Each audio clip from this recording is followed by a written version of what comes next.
Bonjour très chers abonnés partout dans le monde, vous qui nous suivez sur Congo en Marche TV, c'est votre humble servante,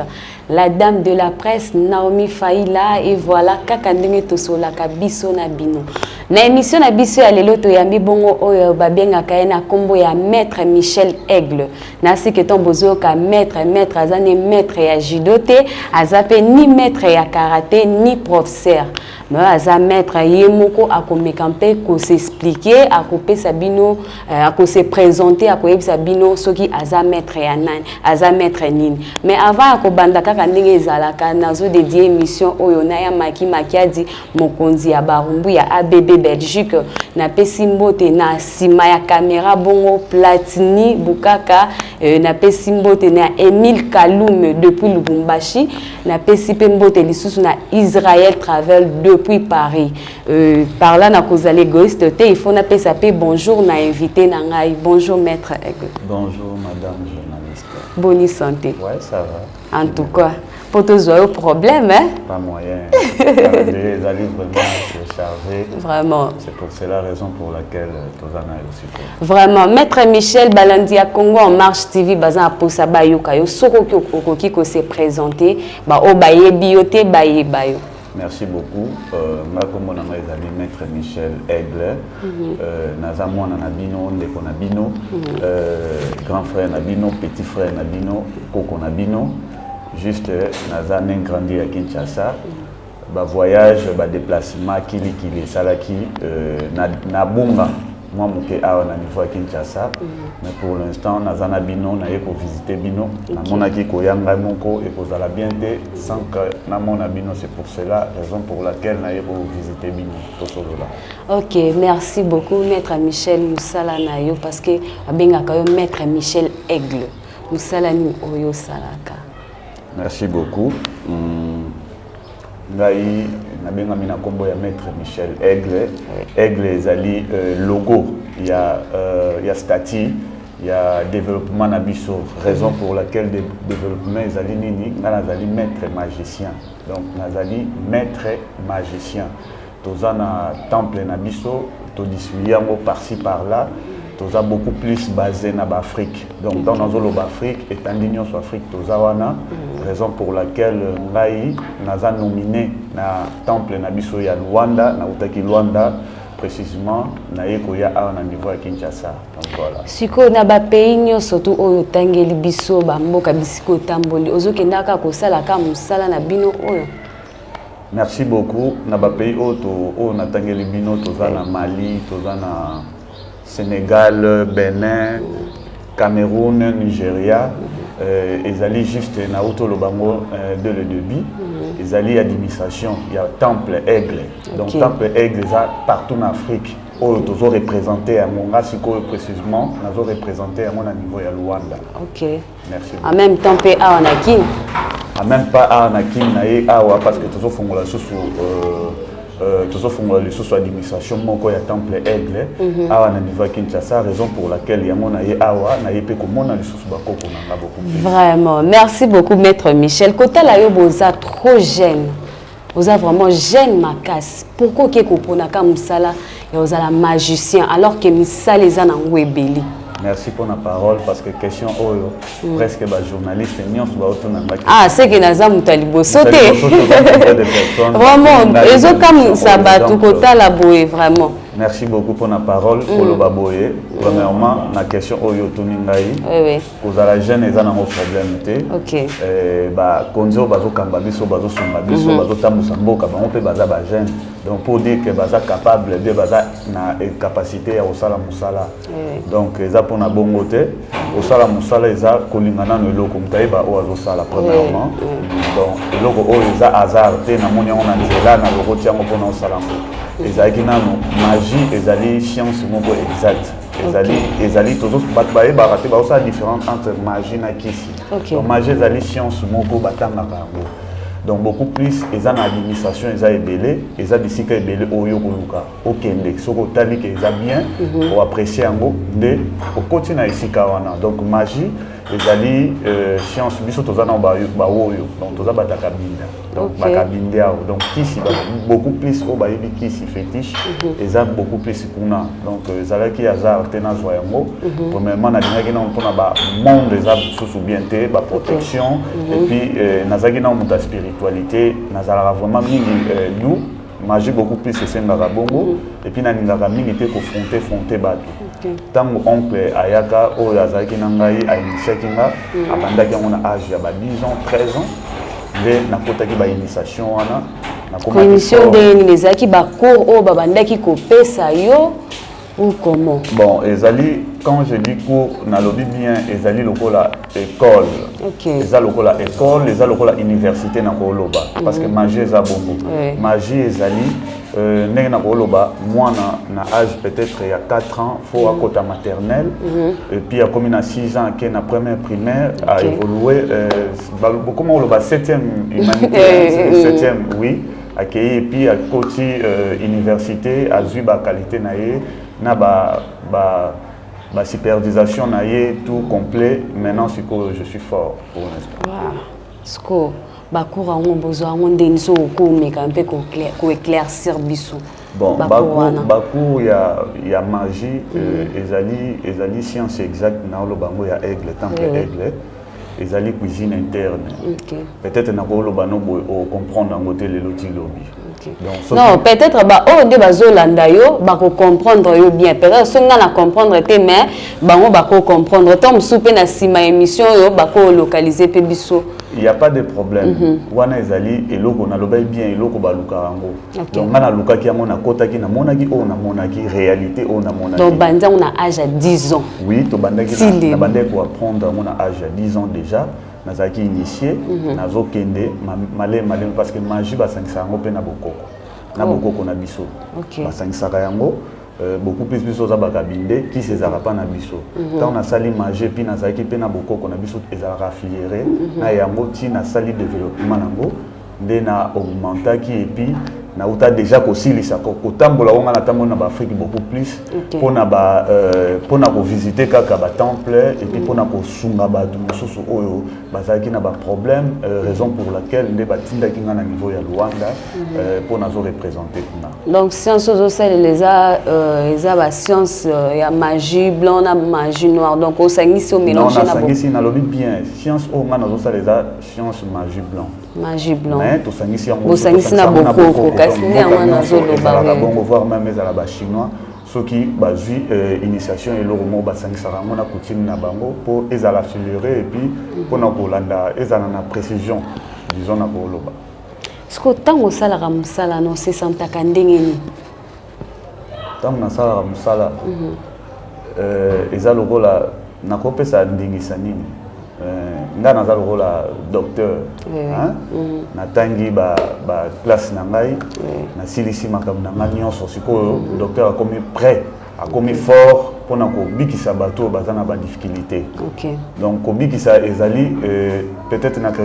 na question tuni ngai kobikisa ezali nini lokola nayebi déjà domaine ya eloko wana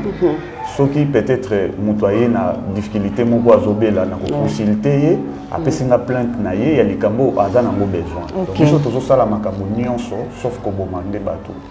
science na biso tobomaka mais tant tozoyoka déjà ba magicien parce que biso toyebi ba magicien nde bato babomaka soto ozolo bakebino bozana pona koboma te bozaka pona traiter malade ndenge awa bato bazo comprendre te nazo faire voir bango magie eza na ba sorte ebele ya ndenge na ndenge magie eza na ba dimension presque ebele biso oto sala magie blanc ezali magie moto sala commercialiser donc to sala commerce donc tokotaki na kati ya magie banzela ezebele natalaki avantage na ngana désavantage na ngana c'est pour cela yango nakotaki na eloko o ngana osala donc o ngana osala eza magie blanc et bomaka eza commerce na osala na likambo oyo oza nango besoin likambo oza nango besoin supposons soit libala ekufaki oza na besoin ozongela mobali na yo na mayele o ngana ye nango na formule o ngana zosalela toyokani na yo pourcentage na ngai ngana kobongisa eloko yango nayebi o ngana kosala na kobongisa yango et puis opesinga mbongo na ngana tie donc ngana magicien moko commerçant donc na osala magie ya commerce na osala te ke mais basalaka asali magie ici linga na sala commerce donc au pesi plainte na yo na salelo musala na zumbo ngona na tena poche c'est tout voilà à part ko bongisa libala malade non seulement ko bongisa libala message nazo lancer oui. Toza beaucoup plus sur basé mukile tambola na mbongo hein mukile tambola na mbongo makambo nyonso ne bino boye futi ba transport na bino donc base nango fondation nango ezambo premièrement toza expérimenter beaucoup plus temple na biso eza pour na juste disons na koloba eza pour na multiplication multiplication pour na landi be mission belé ya ba maître belé oyo na uti kotala magie premièrement na oyebisa batu qui ces ala existe science peut exister ba douter na ngote et salamaka voire même ngata na kota ki na monaki o ngana monaki et puis pour l'instant na comment résistant et puis na yaki ko croire pour ngana bande ko ndima science était mais existe voire même aux hommes on mettre Gims à auto sala clip moko awa ya je continue ma route donc azo pe sa publicité ya science na bango donc science ezalaka donc quand on va en temps normal aux loba na yo ça se voit ça ezali classe au ba sala ngo voire même ba directeur ba PDG au ba sala lelo pour abattre la esika na ya azali pour azala esika na ya azali akosala science ezali classe ezali école au ba batangaka ayibi ke siko na osimba te ezana ba administration belé na lobby ezali yo moko ko pona avantage au ba opesa yo wana na des avantages na yo donc toujours ça là ezali science moko commercialisée et puis beaucoup plus il y a ba multiplication donc aux anasières na yo propre à partir de $1 nazoloba na ba nombre d'abonnés na yo bazolanda biso à partir maintenant ça la thème comme il y a porte-monnaie magique que donc bino boza différent na ba porte-monnaie magique exactement tout ça différent parce que biso to za na administration mosusu biso to za temple na biso za aigle biso belé na aigle to réclamer beaucoup plus ba ministère moi je suis responsable na ko tanga ba komba ba donc boza maison moko na fali parce que yé pas za aigle non nga tangi komba moto te nga ozo bomba bête temple na biso ezali discrétion donc discrétion to vivra nango pesi plainte na yo à partir ya plainte na yo sauf ko boma mutu na lo ba bien to résoudre problème na yo donc biso to ça la science mo eza commercialiser o epesa ka mbongo donc yo zwi mbongo nga na zwi mbongo na nga na tie na poche donc nga moko na signer ba contrat na nga na yebi aneni ni oyo nga na osala ba makambo na ngai bien nga na okufa donc nga moko na ndimango mutu ayeba o azosala na talaki avantage na désavantage na donc raison pour laquelle nga nazo sunga batu beaucoup plus mingi la formule au biso toza na temple na biso premièrement mais na lobaki na problème ya multiplication avec le chier propre et bani na €1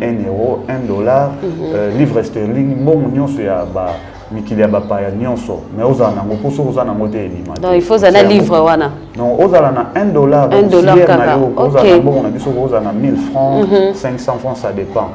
ngai toyokani no pourcentage et puis na invoquer ba aigle na biso na invoquer ba koko na biso et puis directement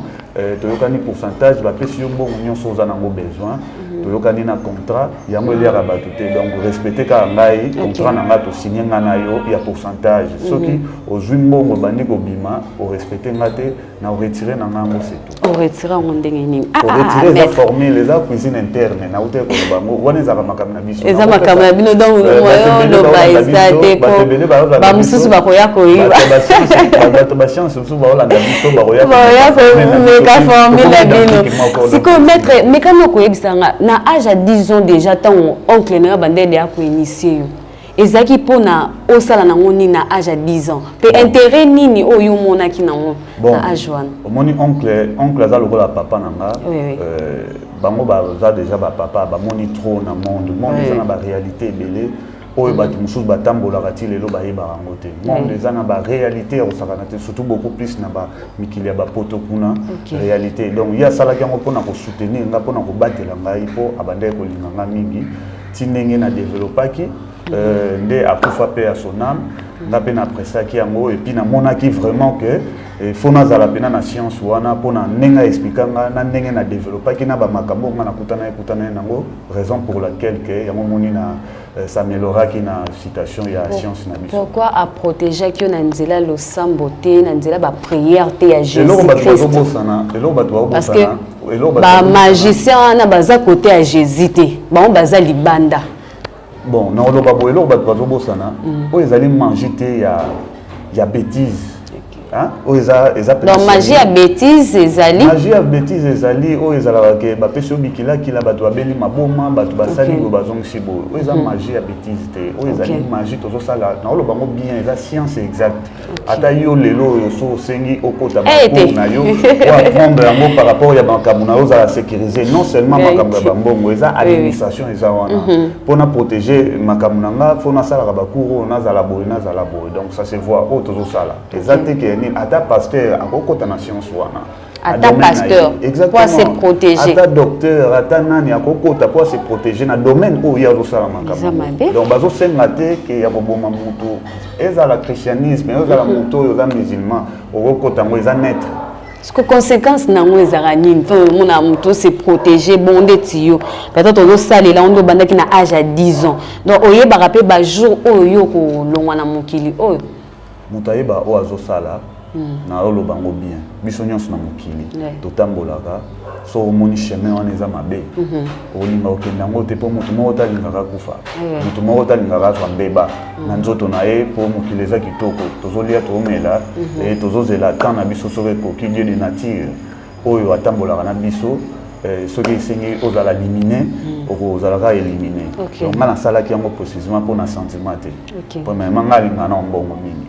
et puis nazana ba donc nazana makambo ebele nalobaki bien dès le départ natalaki danger avantage na désavantage donc tant nalobi bongo déjà mutu ayeba o azosa po tokozala boye tokati ya océan oyo bozwa mbongo na kati awa na kati océan otala avantage no na désavantage donc so omoni yango mabe okende te po omona déjà ke na okufa so omoni yango bien okende donc ngai nasalaki magie natalaki avantage nanga na ba esika nakotaki na temple na biso na désavantage nanga parce que eza na baadministration eza ebele ça seulement biloko wana eza na bandenge eza ebele nga nalandaki sikoyo règlement esquisse règlement oyo nga esengaki nalanda epuis nazwaki ba pratique nango na bathéorie nango namonaki ekendaki bien c'est pour cela nakomi fort par rapport ya formule oyo nga naza nango na expérience oyo naza nango donc nazosala yango te mpona sentiment nazosala yango eza commercialisé donc nga nazozwala nazobénéficie osa mpe mpona koyede bato exactement mpona koyede bato mpona kosunga bato tozosala makambo ebele tozoloba bien tobandi nano premièrement tozobanda mingi na nomination un gouverneur un PDG ozalaka na mposo osala na mboka na yo olingo koma gouverneur ministre olingo koma bourgmestre nomination bato mosusu baza bazwa intercale parce que na misala nyonso bato baintercalaka bato yo oza wana biso toza wana toyokani pourcentage na biso soki olobi ke okota sans problème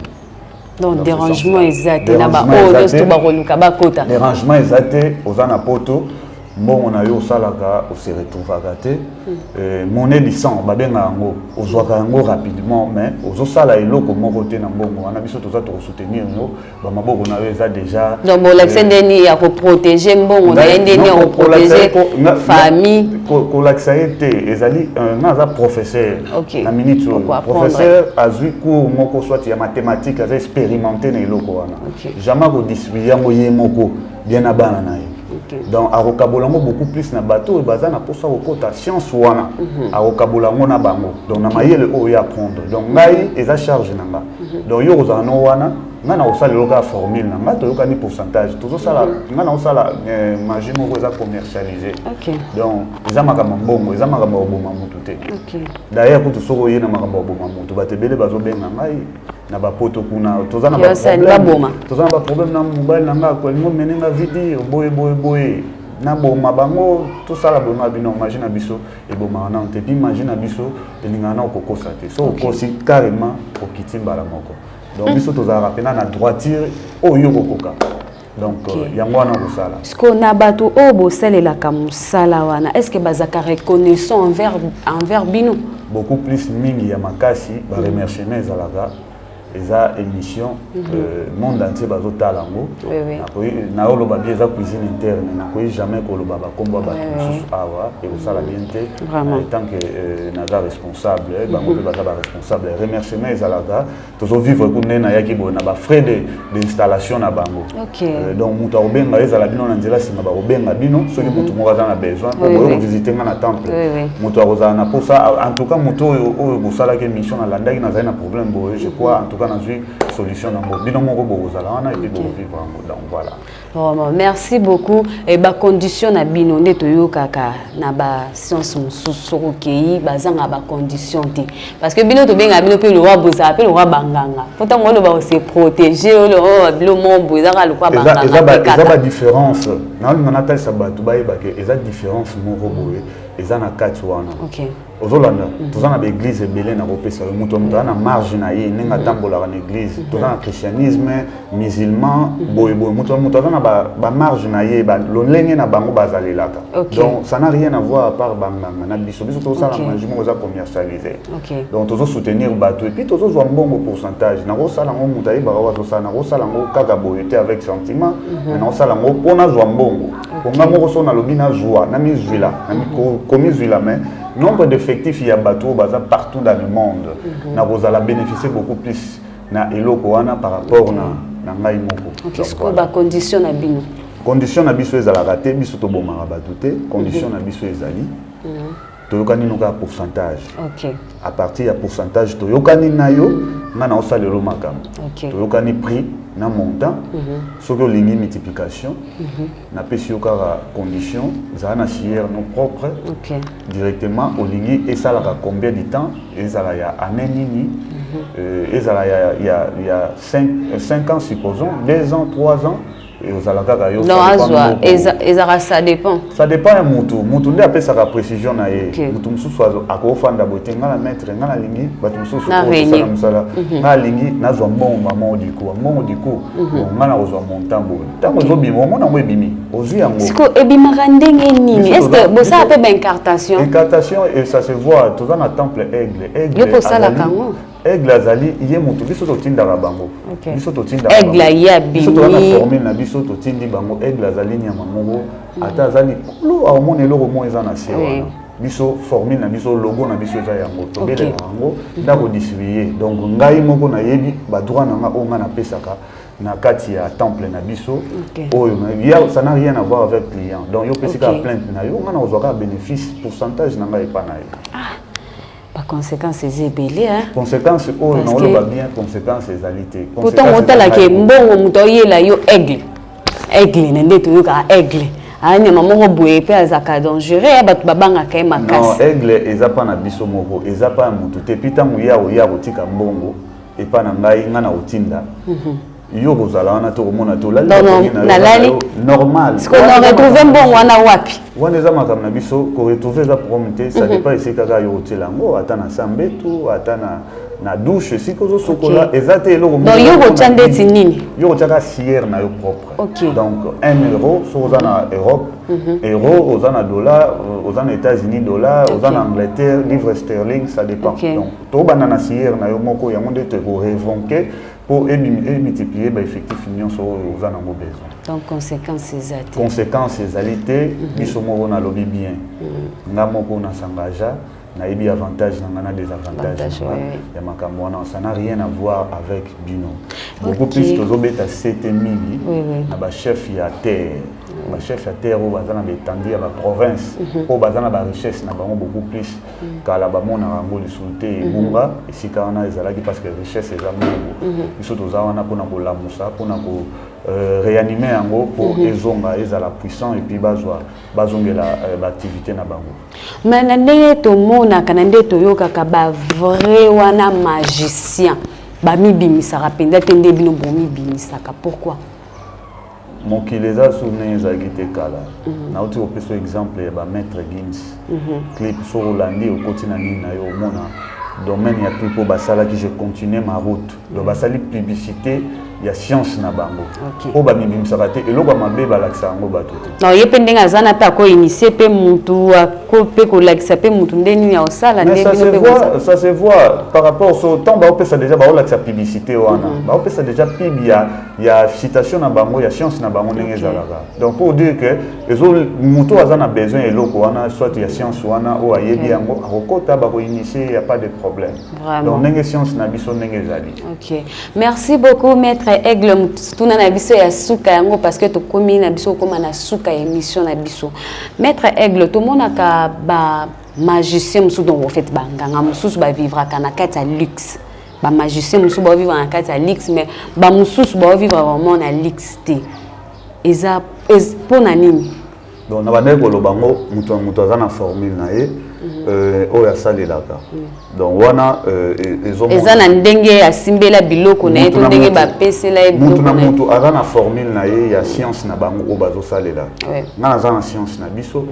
o to salelaka donc no moninga boy na zaneni na lati na nga polo na nga pantalon jean na nga so tanga musala na olata teni na nga musala et puis na osala voilà utiza ba teni nini tu utilises na lati ka nzamba na ya pembe pour biso to za pembe c'est ne balata ba rouge noir biso la rouge te biso za magie blanc biso za magie o ezali donc rouge noir wana eza ya noir eza ya bato o basala ka magie wana ya koboma magie noir biso to yebite biso mais yo lobi ke osangisaka na bokoko to osangisa bokoko wana de comme de magie noire bokoko ça devient naturel bato nyonso o bazolanda ngai biso tozosala magie ya science exacte tozoboma bato te po aza na problème surtout na mikili ya poto baproblème eza ebele bato babenganga mpo mona baproblème numéro na nga telefone nakopesa naza na plus 243 89 2000 341 na bandeli plus 243 89 2341 donc bato bakozwa nga na numéro mosusu yango la bakozwa nga na plus 243 pardon plus 244 excusez plus 244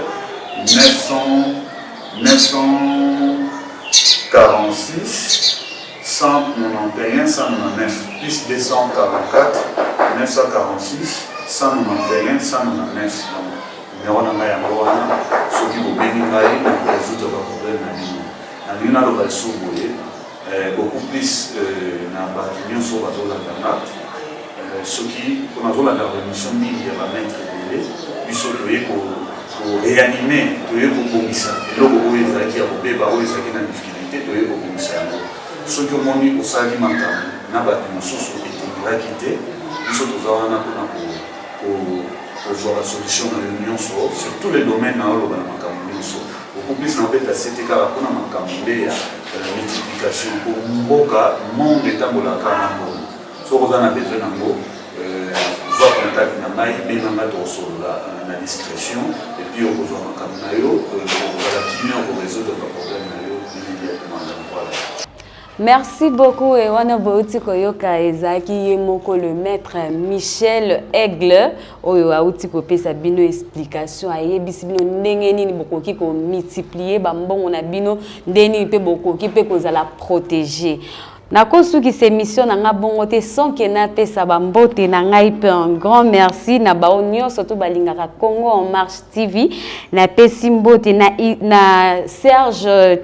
Chizumbu depuis Ipen, on a Pessimbo Telisusu, na maman Lydia, maman ni mama, donc depuis Kisenso, na pesi famille Duni Ambote, na pesi famille Kebo Yambote, na pesi Lisusu, sans oublier, hein, na famille Kilongo, donc na ba nanga mibali, ba bébé nanga na lingara makasi, Norfi Kambembo, na Daniela Kambembo, en tout cas, merci beaucoup, vous allez toujours branché na Congo en marche TV, vous allez jamais dessus, en tout cas, ceux qui bossent une émission, on vous contacter. Biso ba numéro na biso ezaka toujours affiché toko zongela lisusu na